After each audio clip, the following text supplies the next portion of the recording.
Good morning. My name is Sister Kim Herndon, and welcome to Morning Meditations. Get ready to be blessed by one of the ministers of the gospel.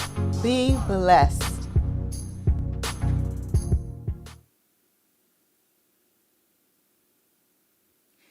Good morning. Welcome to Compassion's Morning Meditations. My name is Minister in Training Jackie Jordan. Today's scripture is found in 1 Samuel 12 and 24, the New King James Version. Only fear the Lord and serve him in truth with all your heart, for consider what great things he has done for you.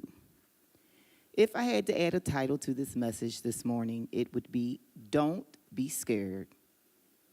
This morning, we're going to prepare for a military operation. However, before we are deployed, it's always good to get some intel.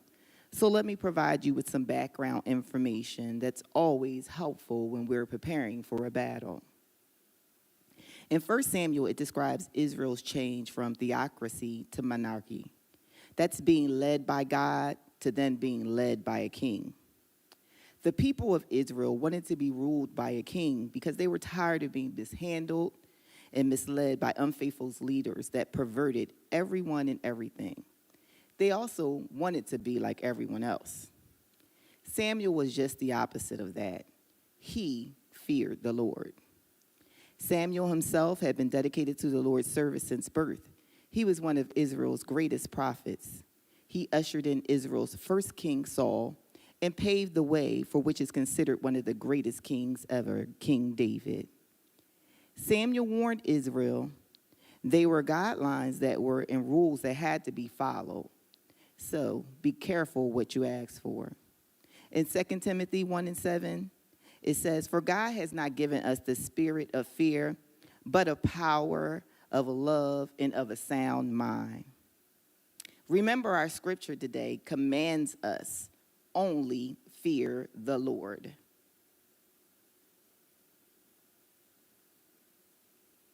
The term fear in this text speaks of God's judgment. In Proverbs 15:33, the fear of the Lord is described as the discipline, and it is the instruction or wisdom of God. Israel asked for a king, and God gave them what they asked for. Have you ever asked God for something and you thought it would change your whole life, your situation for the better? But it didn't happen like that. You thought about things like this. God, if you would just give me the job, if you would just give me the house, the husband, the car, you know the type of things that you may have asked for, that we may have asked for.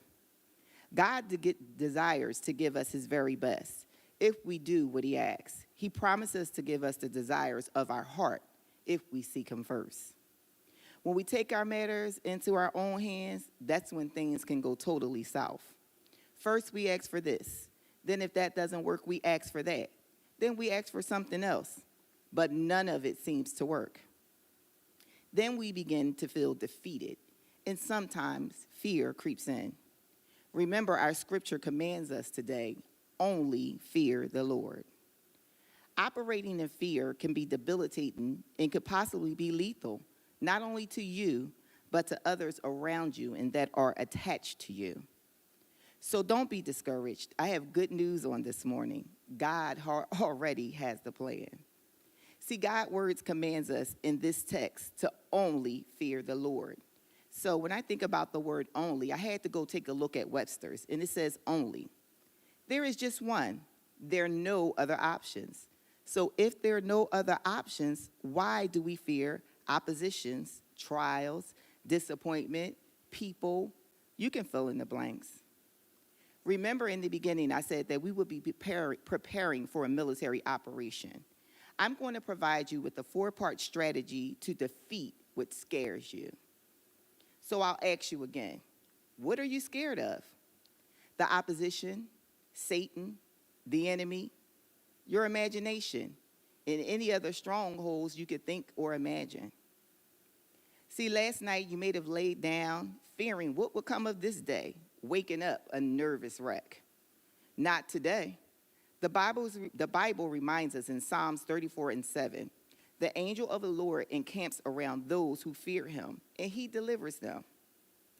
may have woken up like this morning, but again, let me encourage you, you don't have to be scared.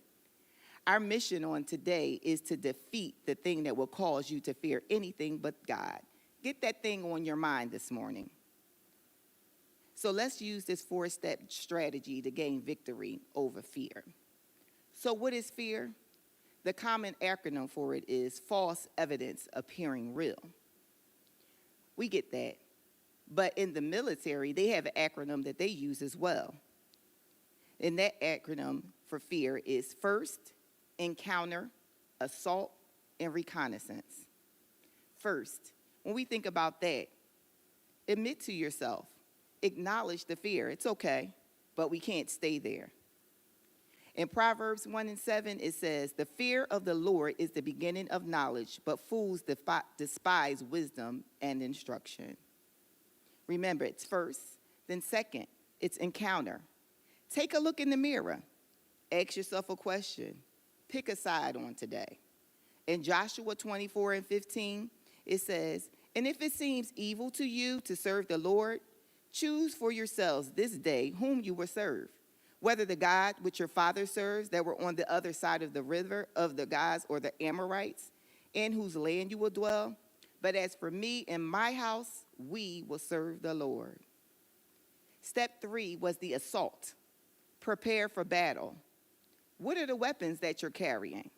Ephesians 6:13 reminds us, therefore take up the whole armor of God that you may be able to withstand in the evil day, and having all to do but stand. In step 4, lastly, reconnaissance. Gain knowledge about your opposition. Ask yourself a question. How does the enemy fight me? What does he use? In Genesis 4:7, it says, if you do well, will you not be accepted? And if you do not do well, sin lies at the door, and it desires for you, but you should rule over it. Once you've applied these steps, your mission would be complete. And if we can remember in the scripture, it tells us today, it commands us to fear only the Lord. Then we can say to God, how awesome are your works. Through your greatness of your power, your enemies shall submit themselves to you. Psalm 66:3. Remember on today, don't be scared. The battle has already been won. Remember on today, 1 Samuel 12:24, only fear the Lord and serve him in truth with all your heart, for consider what great things he has done for you. I want to thank you on this morning for tuning into Compassion's morning meditations. Please remember that every day we're here at 7 a.m. Be blessed and encouraged.